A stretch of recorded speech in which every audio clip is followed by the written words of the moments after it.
If it's possible, well, anyway, you ladies can come a little bit.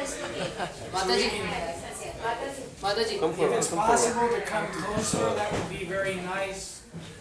Make it more personal, and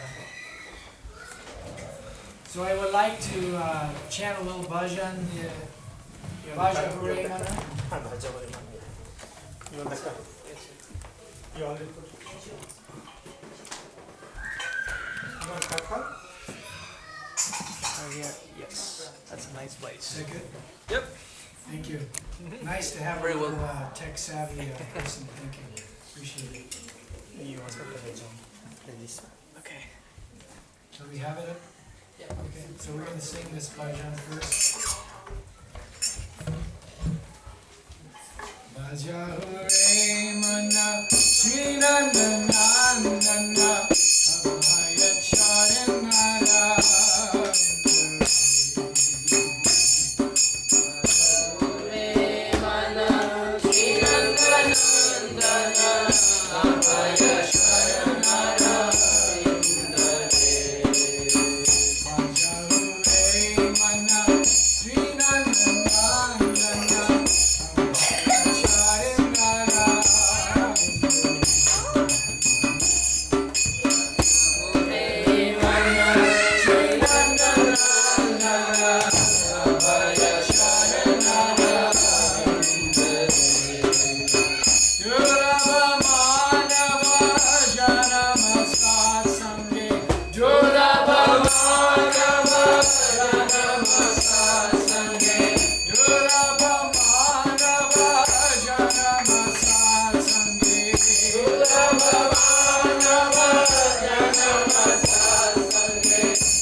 Jayam Vishnupad Paramahamsa Parivravakacharya Sattva Sri Srinath, His Divine Grace of Hayacharya Arvinda Bhakti Vedanta Swami Srila Prabhupada Ki Jai. Jai Nityalila Bhavishta Om Vishnupad Paramahamsa Parivravakacharya Asto Tedasata Sri Srimad, His Divine Grace Srila Bhakti Siddhanta Saraswati Thakur Prabhupada Ki Jai. Shri Ananta Koti Vaishnava Vrinda Ki Jai. Shri Rama Acharya Srila Haridas Thakur Ki Jai. Jai Rup Sanatan Bhatta Raghunath Shri Jiva Gopala Bhatta Dasa Raghunath Sad Goswami Prabhu's Ki. Prams Gaho Shri Krishna Chaitanya Prabhu Nityananda Sri Advaita Sri Gadadhar Sri Vasudeva Gaura Bhakta Vrinda Ki. Sri Sri Radha Krishna Go Gopinath Shamakun Radhakun Giri Govardhan Ki. Sri Vrindavan Dham Ki. Sri Mayapur Dham Ki. Ganga Devi Jamuna Mai Ki. Sri Mati Tulsi Devi Maharani Ki. Bhakti Devi Ki. Samaveda Bhakta Vrinda Ki. All glories to the assembled devotees. All glories to the assembled devotees. All glories to the assembled devotees. All glories to Sri Sri Guru and Gauranga.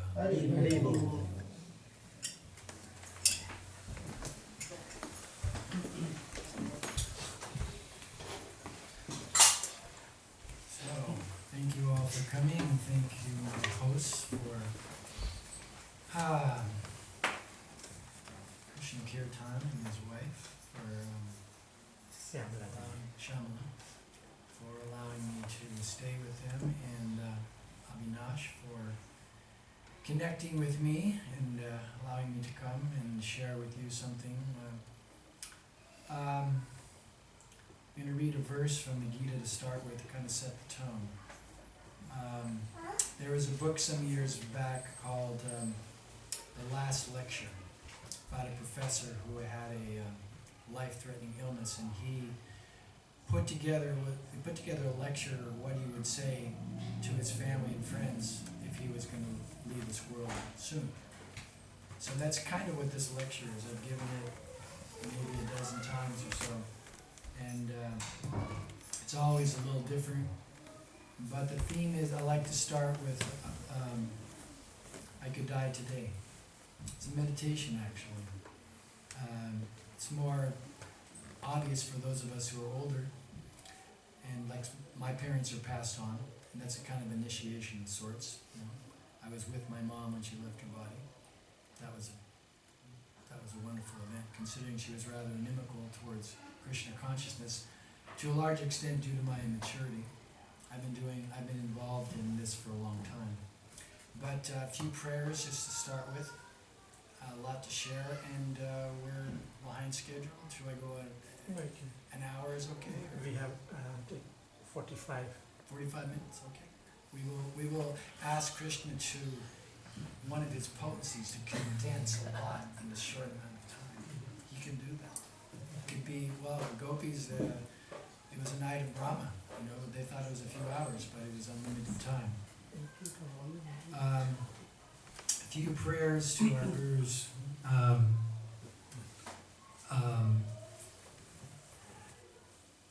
This is a prayer from the Chaitanya Charitamrita. I think it's 135. Mantra Guru Aryata Shiksha Guru Gana Tanhara Charana Age Karye Vandana. I like prayers. I can take the whole time chanting prayers. It's very meaningful to me to chant prayers. That's a prayer offering respect to our Diksha and Shiksha Gurus. Shiksha Guru means those, it can be anyone actually. Like in the Bhagavatam, there's in the 11th canto, a particular Brahmin has 24 gurus: the earth, the trees, a dog, a prostitute. Anyone who gives you instruction can be a kind of a Shiksha Guru, although that word can be used in a very formal sense, that person's the bottom line for us, like our Diksha Guru. Anyway, there's also the first two prayers, first two verses of Chaitanya Charitamrita are very important, and they kind of, everything is there, giving respects to the Lord and his different energies. Bande Gunun Isha Bhaktan Isham Ishvatarakam Tat Prakasham Satachtakti Krishna Chaitanya Samrikam. I have it written down here. I offer my respectful obeisances unto my spiritual masters, the devotees of the Lord's incarnations, his plenary portions, his energies, and the primal Lord himself, Sri Krishna Chaitanya.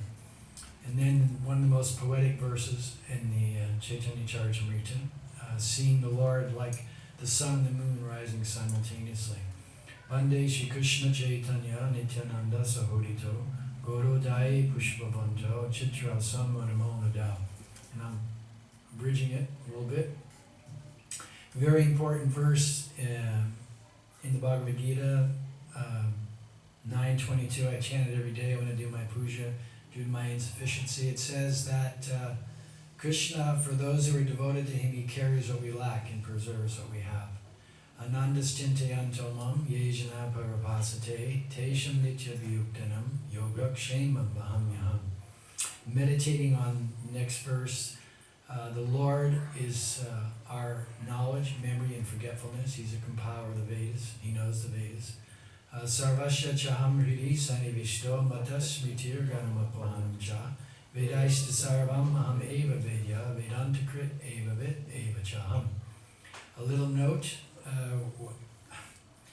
I'm going to talk a lot about myself, but really the talk is about you, in the sense that your life's very important, and at a certain point you want to be one with the teaching. You want to be able to digest the teaching. You want to live inside of these books. You want to be one with the teaching. So that's a process. That's a Krishna conscious process. But the more you hear, the more you associate with those who are more advanced than you, and you try to give mercy to others, the more you're going to make spiritual progress. Again, I may die today, and that verse, just wanted to start with that. There's so many verses. Each verse, each talk, the whole Krishna consciousness is contained. I mean, Prabhupada wrote with that. He wrote his purports like as someone, he said, he wanted people to take to Krishna consciousness at least for some time. Because he knew that people would come, people would go. Because in order to really take to bhakti, you have to get blessing, sukriti, from a devotee. That's it. It's causeless. There's no reason for it. You don't qualify yourself to be a devotee, other than shraddha. All the different levels are deepening of faith. Now, faith, that's a whole discussion. What is faith? Faith is not just belief. Faith is a spiritual experience. So, in a class, in a kirtan, having a center, the whole idea is to get an experience of Krishna consciousness, to be able to internalize it and say, yes, I want this. And if you actually want Krishna consciousness, then we can apply the 6 principles of surrender. The first 2, do what's favorable for bhakti and give up what's unfavorable. That's all the principles. I mean, the main thing, remember, Krishna, always forget Krishna, but I'll never forget Krishna. I always forget Krishna. Always remember Krishna, never forget Krishna. But when we actually have some understanding that this is what I want, and that usually happens by associating with devotees. Someone that when I was 19 when I first got involved in this. That was 1970. I grew up in San Francisco. I've read it in a lot of books. It was the best of times and the worst of times. I don't know if it was the best of times, but it was a very culturally explosive time. My high school was in Haight-Ashbury, if you're familiar with that. That's the hippiedom capital at the time. So my high school and myself was caught up in that. And, it's very interesting to hear about how people come to Krishna. And a lot of devotees of my era in the 70s, Prabhupada came in 65. And so at that time, an old devotee was about 23 years old and had been a devotee maybe at most 3 or 4 years. So we didn't have we had Prabhupada, but he was really the only adult. We didn't really have any guidance. I mean, there was a system, but peers, elders. I mean, unfortunately, that is not unfortunately, but I'm in the position of being an elder. So part of the reason that I'm traveling when I can and writing is to try to give back to you, to the next generation of devotees. Share my experience, share my mistakes, share what I've done, share how I've grown. And that it's not just the amount of time that you put into Krishna consciousness, it's what you put into it. So I've been doing this a long time, but a good portion of that time, I'm married, our son is 34, he lives in New York. He and his wife are both devotees, so as a parent, that's like, and they want to be initiated, so we want to see that. That's very inspiring as a parent. So I've been through that. I had a job, worked in the world. Now I'm 66, so I'm basically retired. But it doesn't mean I'm, lounging around. My retirement means for me rededication to Krishna consciousness, and also facing death means that I've had to look at my whole life and think what's really important. I've also had training in hospice. So when you're with people at that time they know they're going to die. I was with my mom. Of course, she didn't have any spiritual guidance, any spiritual knowledge. She didn't even believe there was anything beyond death. But if we live our life as a devotee, at the time of death, we can call upon all that we've learned and all that we've realized. So it's very important to be introspective, to understand who we are in this body, what our contribution is, what our mission is. We have a general mission and a specific mission. So that verse, there's so many verses. By the way, it's really good to make a little, nowadays we're all electronic, I know, but this is a whole Bhagavad Gita, the first volume of the Bhagavatam, the Ishopanishad, the Upadeshamrita, the first volume of the Bhagavatam is all in here by hand. So there's something to be said for having a little book of slokas that you learn verses. It isn't just about learning verses, but that's the basis of our talk, is what we've heard from Prabhupada or some senior devotee, our guru, and they're basing their wisdom on the verses and then their realization. So if we have a class, it means we want to share some insights about the verse. I mean, sometimes people, they read the verse in the purport and think, well, who could say it better than Prabhupada? But it's important for all of us to get the opportunity to share our realizations about what we read and what we hear. So this verse in the second chapter, so many wonderful verses in there, but it's verse 27.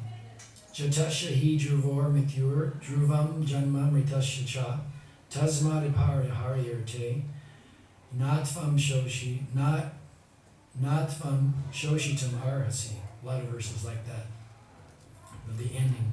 One who has taken birth is sure to die, and after death one is sure to take birth again. Therefore, in the unavoidable discharge of your duty, you should not lament. So there's so much in that. I like to talk about that every speaker has a particular bias, a particular angle of vision.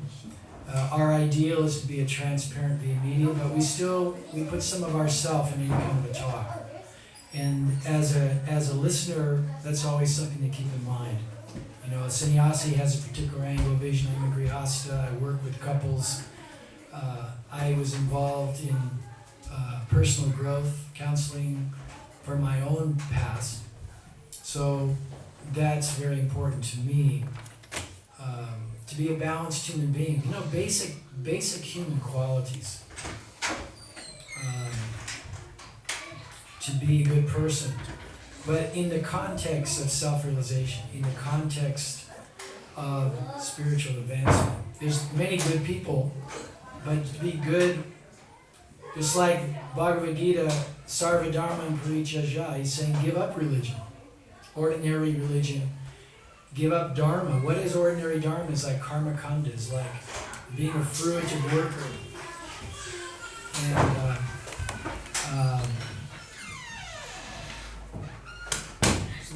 trying to go to heaven. That's ordinary Dharma is on that level. And Krishna's telling us that, and Lord Chaitanya, we heard about Lord Chaitanya's teaching about the Dharma of prema, the Dharma of love of God, the fifth goal of the Vedas. Generally, the people want artha, dharma, karma, moksha. But the real goal for us as Gaudiya Vaishnavas is prema dharma. So, facing death, people don't want to do it. I remember saying something to my mom. It was about 20 years before she left her body. And I said, I haven't thought about death. I haven't worried about that, you know. So that's the position of a lot of people. They kind of know they're going to die, but they don't really want to face it. That's why in the famous conversation in the Mahabharata, Yudhishthira is asked by Yamaraj, disguised, what's the most wonderful thing? And that the most wonderful thing is that everyone is dying, but no one thinks they will. Especially when you're young. You know, you're young, got your whole life ahead of you, and then we hear of young devotees leaving their body in a car accident or something. So even someone like Emerson, if you're familiar with him, one of the American transcendentalists, he said, and he studied the Vedas, although his take on the Vedas was impersonal. He said a person becomes what they think about all day long.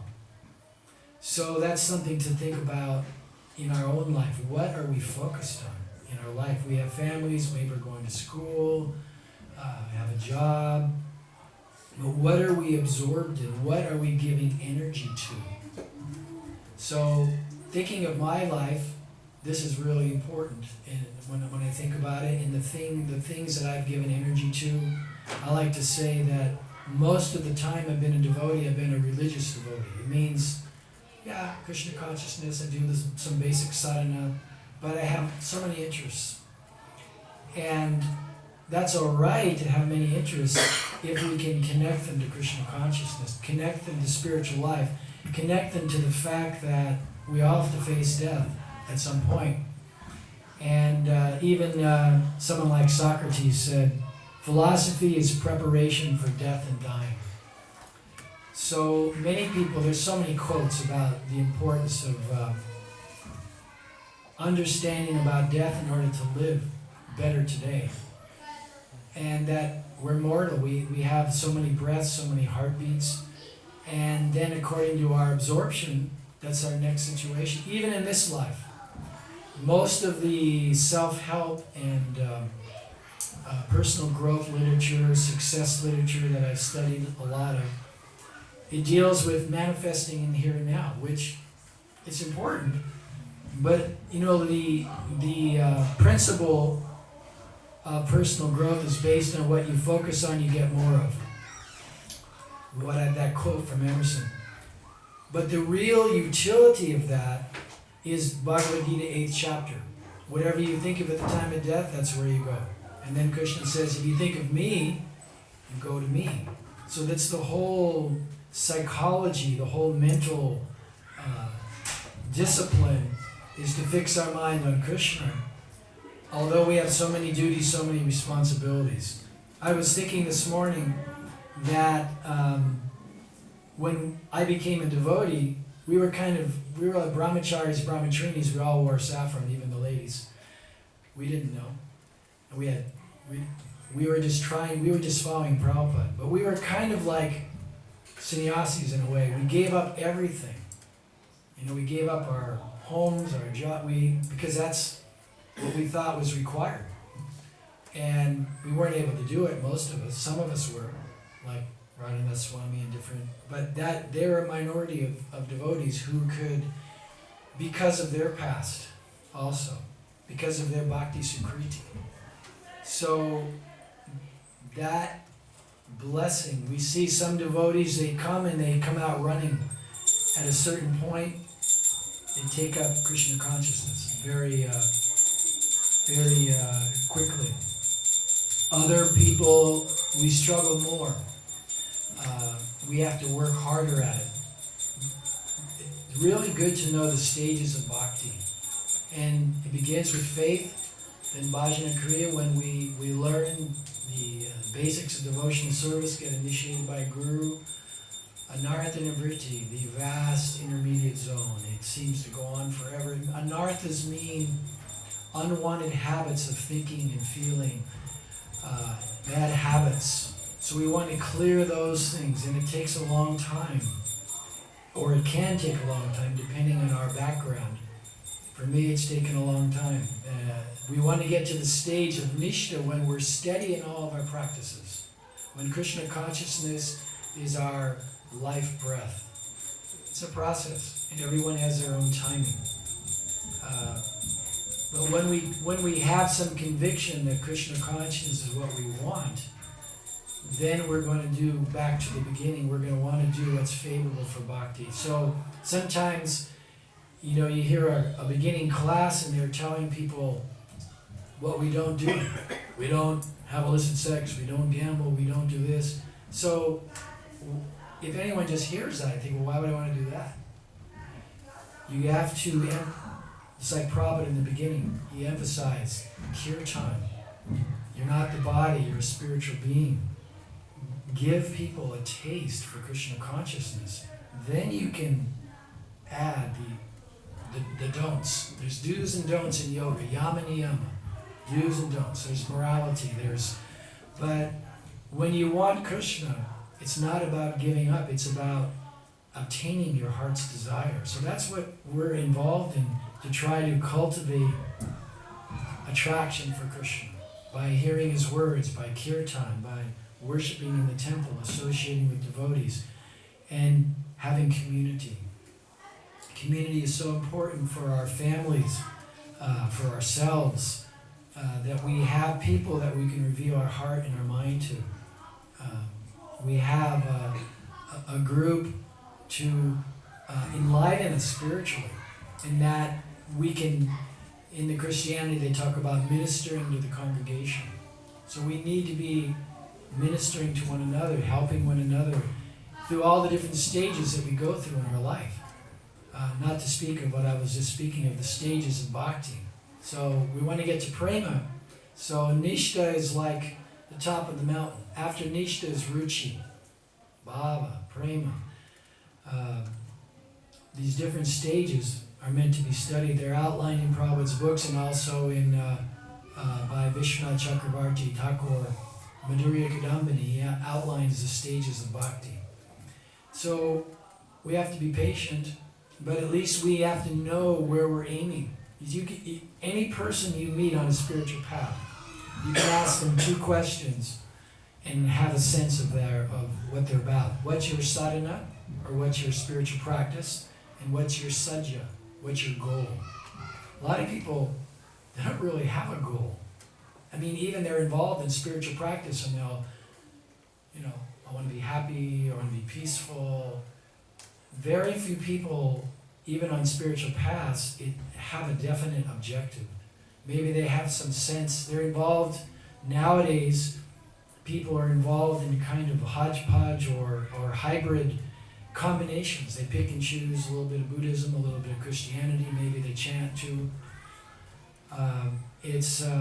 But you're not going to get a result from that. Christ or any of the great teachers, they're giving people a path, not pick and choose. I mean, we may do that, just like I've studied a lot of different teachings, and there's a lot of confirmation of the teachings of Lord Chaitanya and Prabhupada and the Acharyas there, and that's why I have verses and quotes from different traditions that help explain the principles in a way that makes sense to us, our Western conditioning.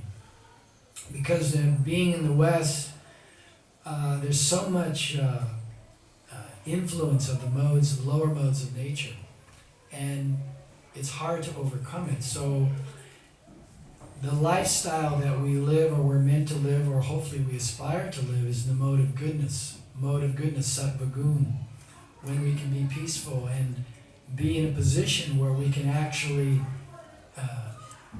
better assimilate the spiritual wisdom of Bhagavad Gita and the Vedas.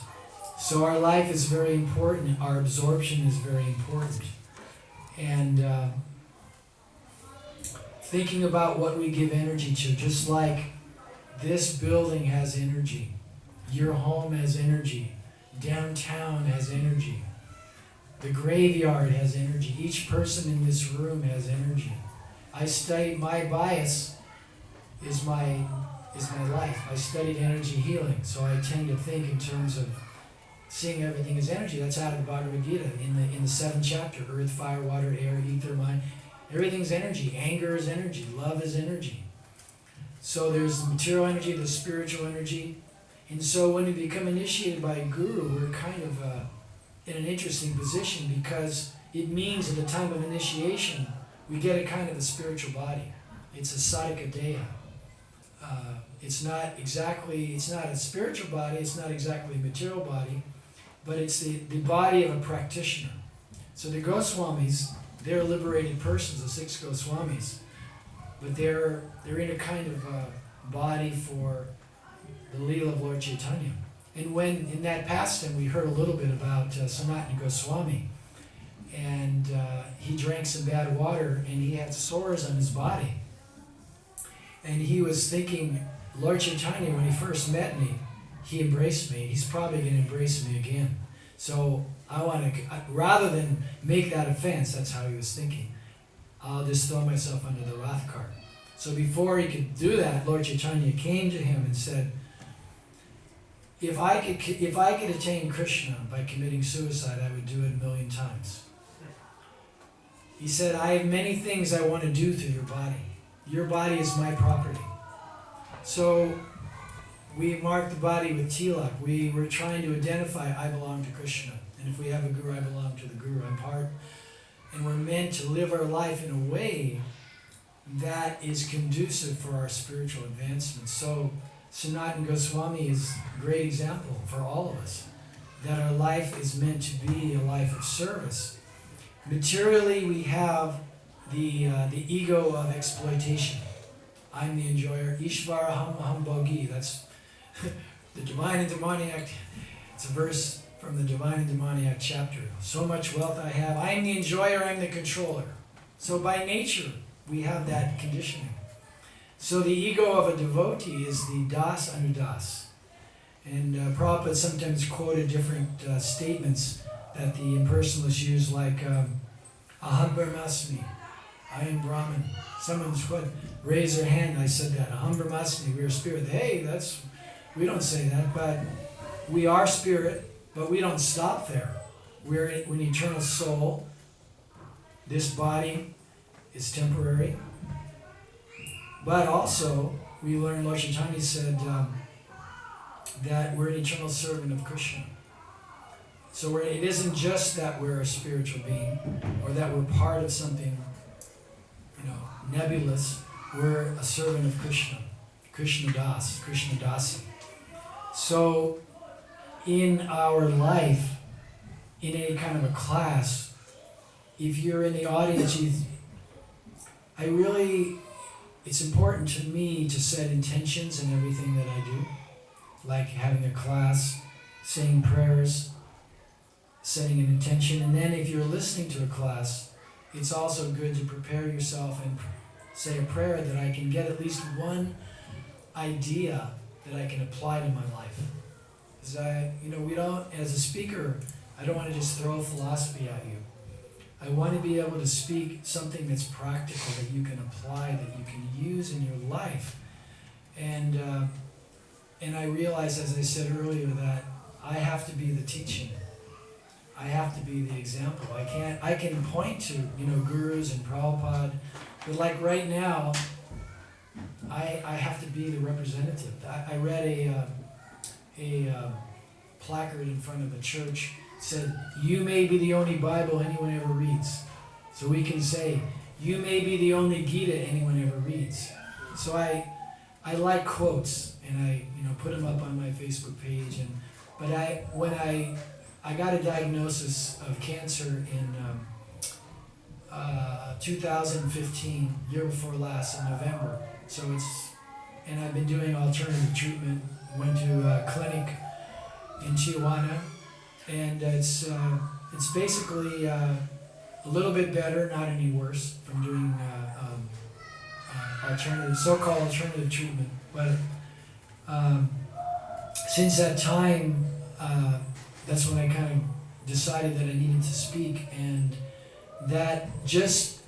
I still put quotes up every day in the evening, but I realized that I have to speak in a way that's quotable. Not that we're trying to practice Chaitanya Mahaprabhu, Trinada Peace and Chena, to be humble like the grass, tolerant like the tree, to give all respect, to not want any for ourselves. That's very high, actually. That's correlated by Bhaktivinoda Thakur with Nishta, with steadiness. But it's an aspiration. It means, among other things, that to Lord Chaitanya the world spoke to him. The tree said, "Why aren't you tolerant like me?" The grass, just like all of us probably walked here on the grass, the grass is saying, "Be humble." They bend and they come up. And the tree, we may have to clear some land, and we apologize to the tree. Sometimes we have to build a house and we have to clear some trees, and we apologize to the trees, and the tree doesn't protest. Or a fruit tree, the fruit's giving fruits and flowers. So that's a very high aspiration, but a very important one, that to whatever extent we can, to whatever extent that we know how important spiritual life is and Krishna consciousness is, we can share that with others.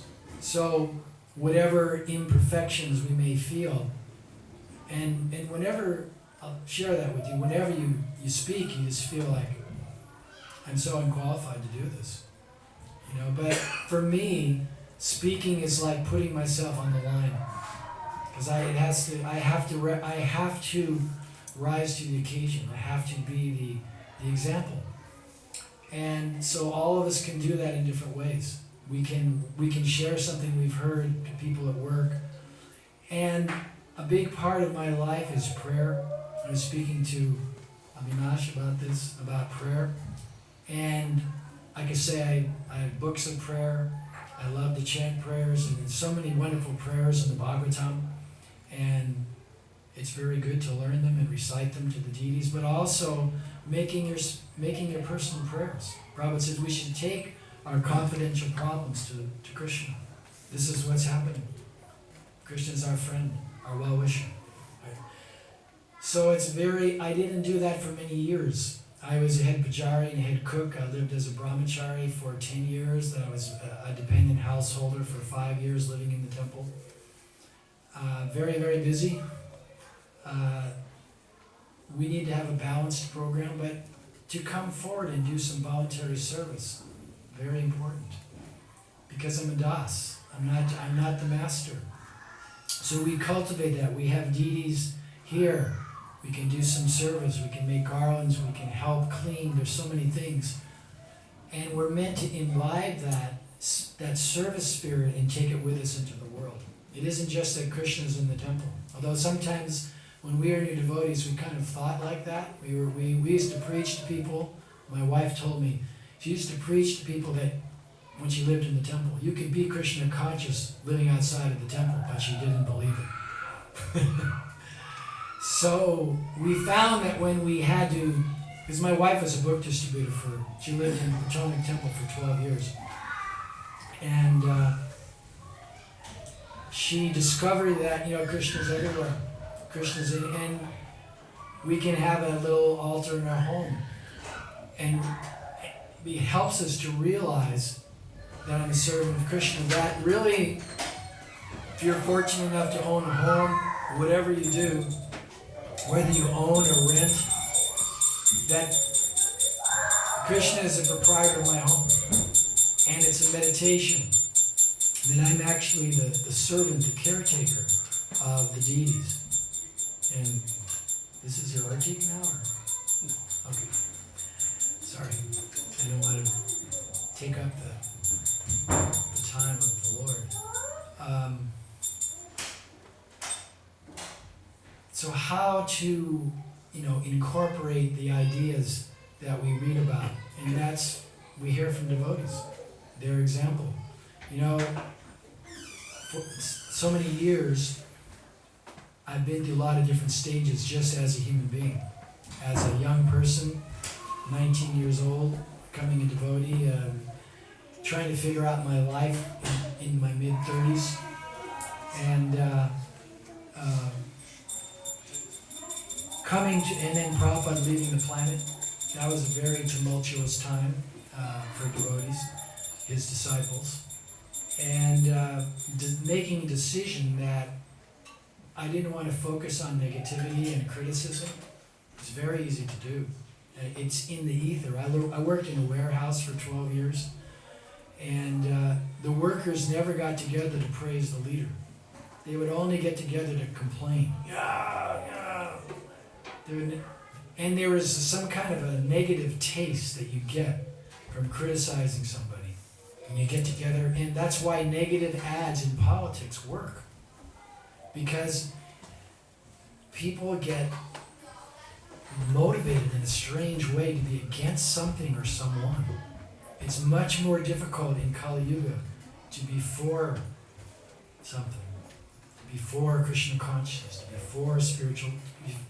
Like being a leader is not an easy, I've been in that position before. I mean, I'm a kind of a leader just by speaking, but in a temple. It's not an easy position to put yourself forward. You don't want to do it for the sake of doing it, but for the sake of the temple, the sake of the congregation. So we're all servants. Sometimes we take a servant being a leader. Servant leader is popular in business. Stephen Covey coined the expression servant leadership. So that has a lot of applications for devotees. That whatever our position is, it's das and das. And we see in the East, Krishna, the culture of respect. You could, culture of respect. So we get to practice with each other, to honor, and in a marriage, my wife and I do a lot of marital counseling, and we work with other devotees involved in it, and to help husband and wife honor and respect. We have a model. We didn't invent it. It's called the Trinada P model for marriage. Honor and respect both people. There may be different roles, but the roles are soft. We can't enforce the Vedic roles on each other. It's whatever works. I mean, I'm a pragmatist. Of course, I'm born in the West, too. But the roles of husband and wife is really much less important than that both people become Krishna conscious. My wife is a therapist. She got a master's in social work. She worked in the world. So when both people work, you have to renegotiate roles. So maybe the man has to do cleaning or cooking. Oh my God. It's not a problem, really. So it's really whatever works in our life spiritually. And in a family, try to help the children, to be a good example, to be loving parents, to be kind. Basic human qualities. Sometimes we can be too much in our head in this high philosophy, and we forget the simple thing. Dalai Lama, he's a Buddhist, he says, my religion is kindness. So how much should that be true for us? To be kind, to be thoughtful, to be considerate, to be respectful, to honor each person. Honor devotees, there is some etiquette, but we want to be respectful to everyone. We may not be able to associate with everyone. They may not be good for us. But we want to see in our daily life that everyone is a soul. I'm a soul, they're a soul. We have different dresses. You get to a point where you can hardly recognize yourself in the mirror from when you think. I think of my parents when they were 35 or 40. And seeing them, I hadn't seen them in like a long time, and I couldn't even relate to how they looked. So that should tell us something, that the changing body is not who we are. And according to our consciousness, that's our future. So, very important meditation. My life seems long, 66 years, a lot of stages, been through a lot. Yet when you become older, it seems very quick at the same time. So I've been to workshops where they talk about you meditate on, you have to go to your funeral and you have to listen to the eulogies. So what are they going to say? If you had to go to your funeral, what would they say? He just like chilled most of his life, or whatever. Or he or she made a contribution. They were Krishna conscious, they were kind, they were loving. They really went out of their way to help others. And that is what you take with you when you die. What you gave, not what you accumulated.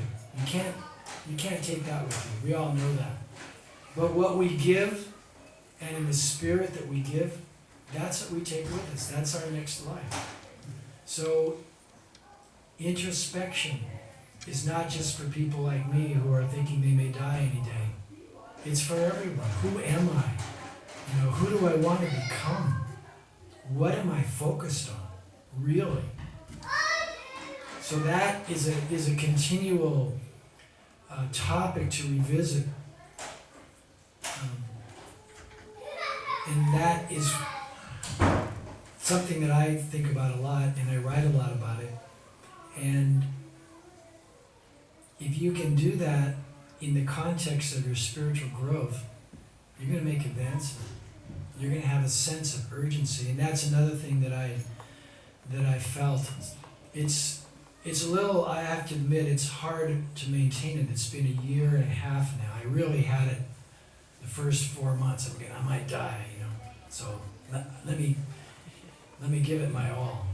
So that could be your position. You might hear about it. Yeah, I'm going to die, but I got things to do.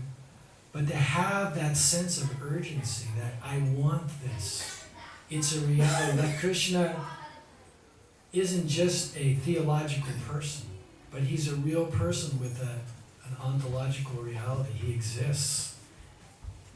And he reciprocates with one of the verse, I have some books that I wrote, and also that I co-authored. And in one of them I talk about that sense of urgency that we all can be blessed with. And this verse in the Bhagavad Gita, Yeyatamam prapajante tam sataiva bhajamya. It's in the 4th chapter, 11th verse, I believe. That as they surrender to me, Krishna says, I reciprocate with them accordingly. So if you're an atheist, Krishna is going to give you good arguments. He says, all right, but it's not really Krishna, it's really Vishnu. Because the Vishnu Paramatma, he's neutral. So you say, you want to do that? Okay. Krishna he cares about his devotees. So if we're approaching Krishna, he takes many steps to us for whatever little service that we do. Krishna is difficult for people to understand. He cares about his devotees. So Krishna, he wants us to take up the path of bhakti. And that's why there are devotees. Devotees are the extension of Krishna's mercy. Prabhupada said once that the Guru is an incarnation of Krishna's mercy. So, in whatever degree that we can represent our Guru, then mercy can come through us. So, as we approach Krishna, he reciprocates. So that's a whole meditation. How people are working, they're getting the results, they're getting success in their life, they're having families, so many things. Krishna's allowing that. But when you endeavor to be Krishna conscious, then Krishna goes out of his way to help you. Sometimes, as they say, it's tough love. It's what I like to call the 2x4 to the head. I've got a few of those. So that to me, cancer is, I wrote a Bhakti Gaudiya article called Seeing my Cancer as Krishna's Embrace. It's like that. So it's a wake-up call for me that I have to sink or swim on the basis of my consciousness, on the basis of how much I've given, and what I've done for Krishna, and what I've done for others.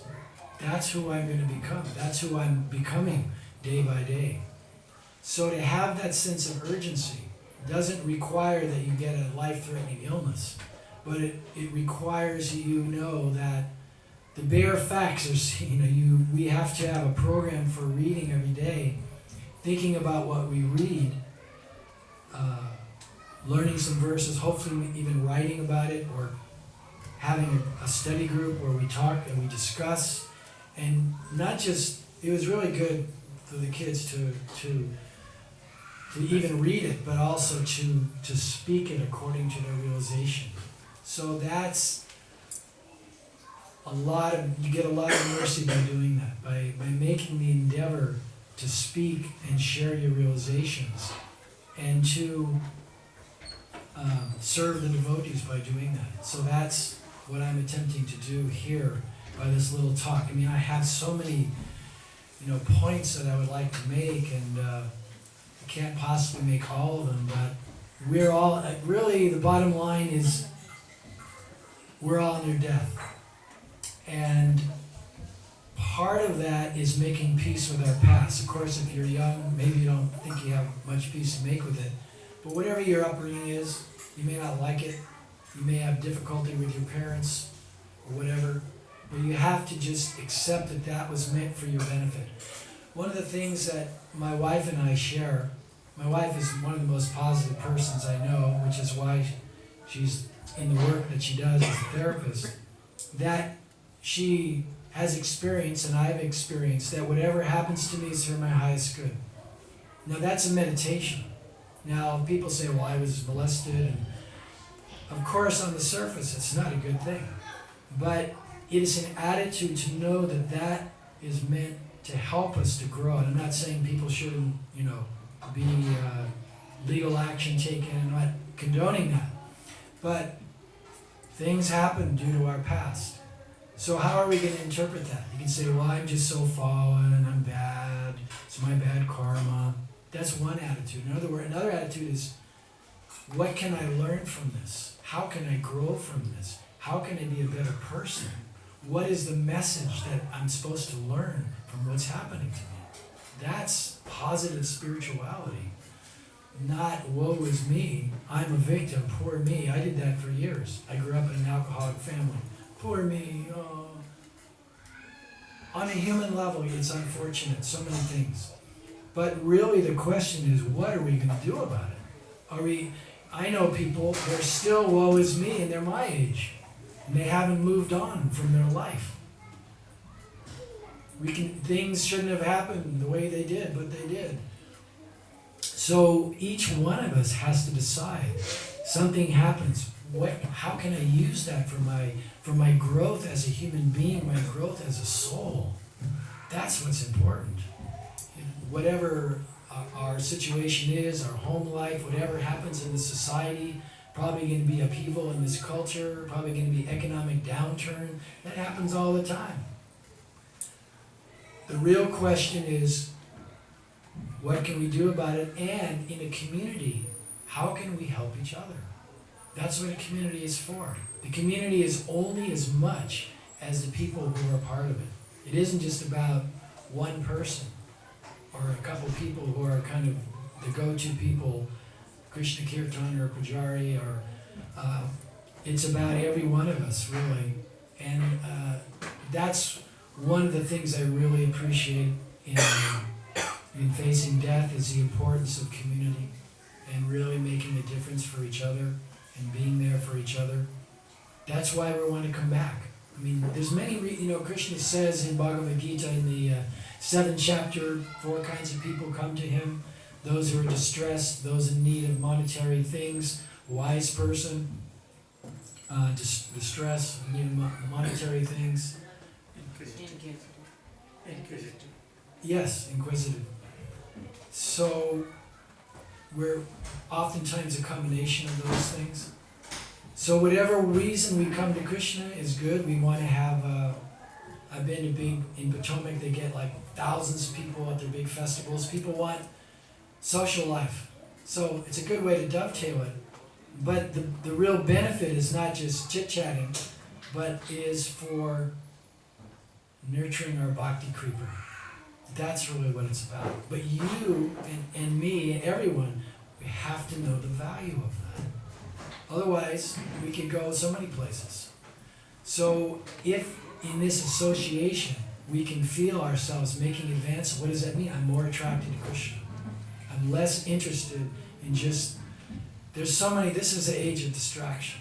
I mean, there's so many on the internet and the news and what Trump is doing now. There's just like, so many distractions. In spite of all that, how can we be remembering Krishna and be just like those children and say, I want to take birth in that family. I want to go to that Sunday school next life and know these pastimes. I mean, I'm like, yeah, when I was that age, I won't even tell you what I was up to.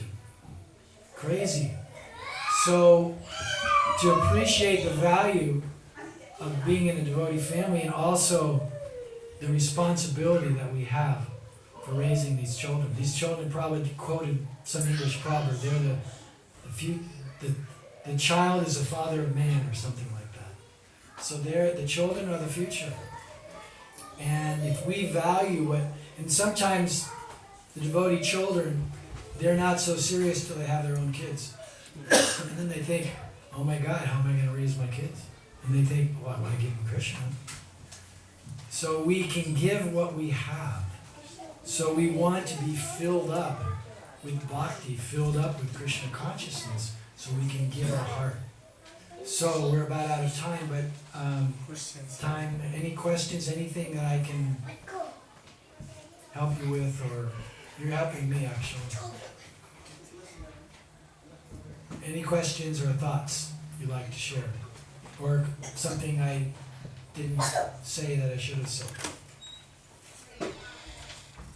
Maybe I'll ask this is practical, I feel. When you mentioned about urgency in the life, and the Shastras confirms that urgency is there. Shastras confirm that you have to take the life as urgency, right? But then also you quoted that this is the most wonderful thing that people don't take it as urgency. Yes. So we know that there's a weakness. The reason for the that's natural, it is given in this world, natural world, that we don't take it urgency, but the recommendation is urgency. So how that transition will take place from complacency to urgency? Well, I mean, that is really the whole process of spiritual growth, is to be able to hear the philosophy and seeing people who are urgent. And when I first saw devotees, I said, I had made a decision. I was in the redwood forest, and I had a lot of kind of out-of-body, near-death experiences in the redwood forest. And I was reading so many spiritual books. When the devotees, my age, my group, we were urgent. We were like, it was practically Krishna consciousness or death. We put our life on the line. We couldn't maintain it. That's another thing. Not all of us anyway. Most. So that sense of urgency I had, and that's one of the things I like to share, is I'm praying to get that same urgency I had when I was searching for God, or I didn't know what, something. I had that sense of urgency. When I saw the devotees, I want to be like them. That was my thought. I concluded that after studying, many different paths, Buddhism and different spiritual orders in Christianity, yoga groups, I felt like I had to be a monk in some tradition if I was really going to immerse myself. So having a sense of urgency can come from seeing urgency in others. Seeing how you can live practically in this world. You don't have to be a fanatic. We were fanatics it was good for us for a while. Prabhupada instilled in us that urgency to an extreme. But it's also important to be a balanced human being, to understand your psychophysical nature, understand your life issues, and to see practical examples of how it's possible to live in the world, because most people aren't going to be brahmacharis or brahmacharinis, single monastics. It's not a bad idea for a little while, by the way, if you can do that. Or to have some kind of immersion experience. They talk about, going to Vrindavan or something, or going to a holy place, and going to the program, and really getting a sense of what it means to be a devotee all the time. Like we were fortunate to have that. It's not necessary, for years and years, but associating with those who have faith, who have experience, who have urgency. It's very powerful, very compelling, but it also depends on what you want. So I like to say to people, what do you want? Really. Not just, don't tell me what I want to hear. What do you want? I can talk to each one of you and say, what do you want? Well, I want, family, I want a degree, I want a big house. I'm not saying there's anything wrong with that, but it's really, to know where you're at, you can ask, what do I want? And if we're reading this literature, we can also understand, what do I want as a soul? Because I'm going to have to leave all this stuff behind. The soul wants something higher than just, we're incompatible with matter. We use it, we spiritualize it, but we're incompatible with matter. We have to get kicked out repeatedly. It's not a very pleasant thing to have to keep dying all the time and start over. I don't want to have to go to school again unless I can be in a devotee school. So each one of us has to determine what we want in life. And if we're coming here or to any temple to imbibe the sense that Krishna consciousness, it makes sense to me, it's what I want, and to pray for it every day. I touched on that, but making prayers, Krishna's our friend, praying for your advancement, I didn't do it for many years. I was very busy in service, which was good, but I didn't know, Krishna, please help me. That's the most basic prayer. Krishna, please help me. I say that all the time. And talking here, it's a lot of prayer behind it. So I can't emphasize that enough, that generally, we pray for whatever we pray for. People come, they give some donation, oh, Krishna, please give me money, give me that. That's okay, anyway is good.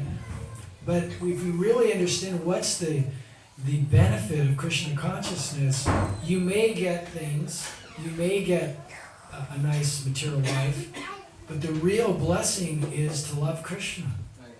We have to be convinced of that is really the benediction of Lord Chaitanya.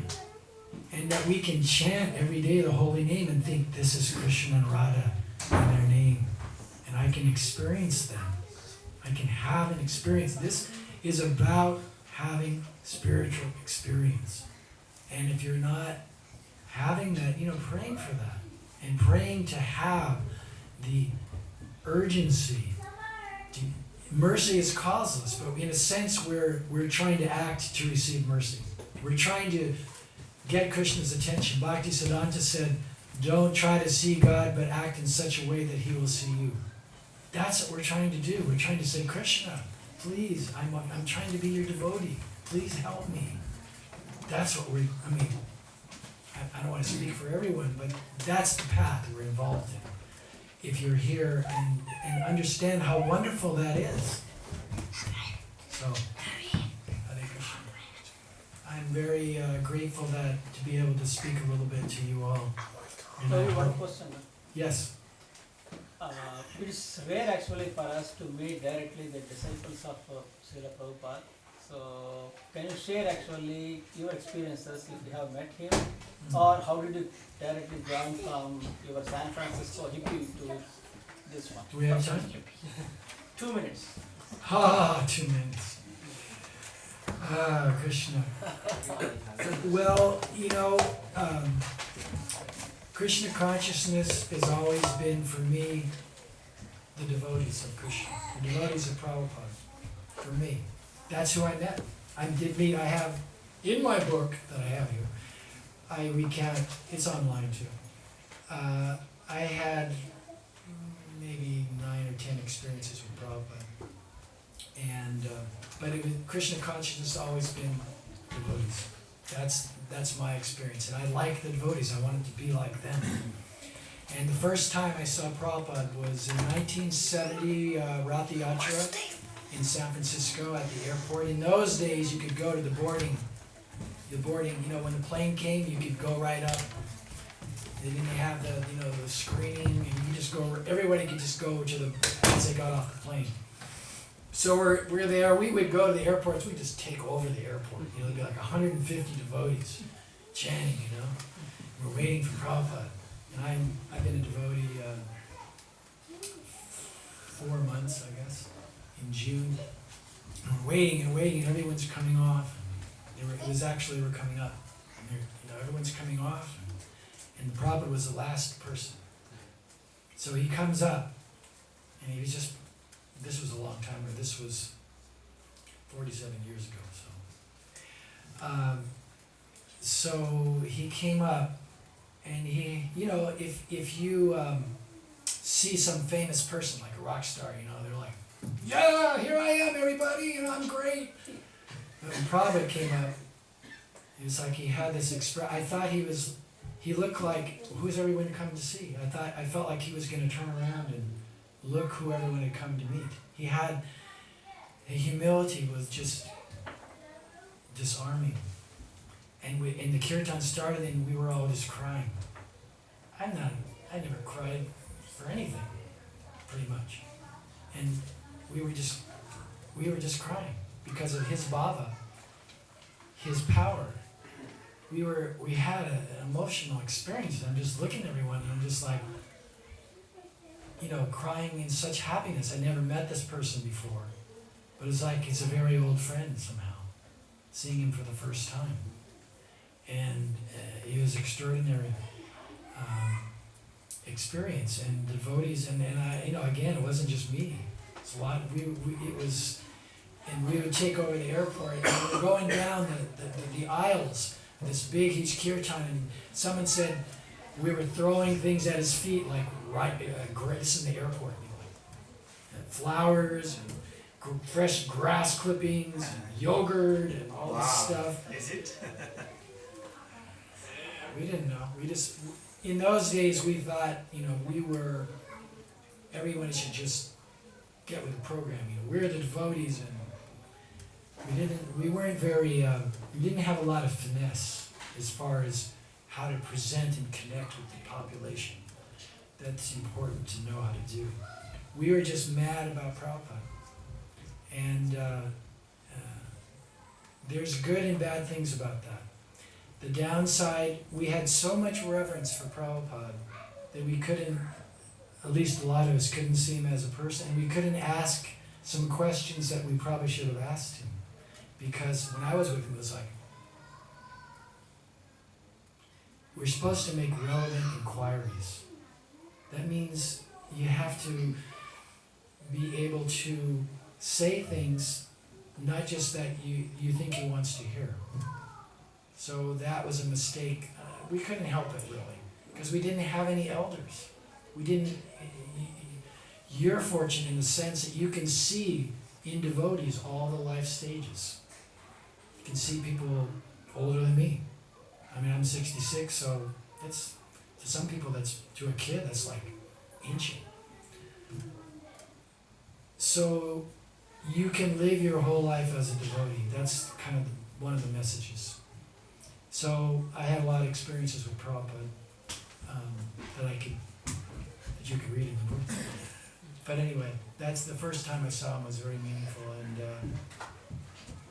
so many times. But I don't want to overdo. We're already overdoing it. But I'm very grateful for the opportunity, and I'll be here for all day if you wanted to sit and chat or whatever. And I did bring a few books. If you're interested, I wrote a couple books, and but it's so hard, devotees. We have so many books. But they're available on Amazon and ebook too. So I got a couple of them. And I also have a book for Grihastas, written by the Grihasta Vision team. I brought a bunch of those. About married, those of you who are married or want to be married. There's about how to find a mate. So I have those here if you want to purchase them, and I'll set up a little table or something. I don't know. Hare Krishna.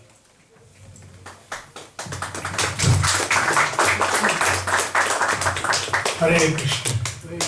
So in front of us we see an example. Yad yad achati shrestha, as Krishna says, whatever the great persons do, the common people follow.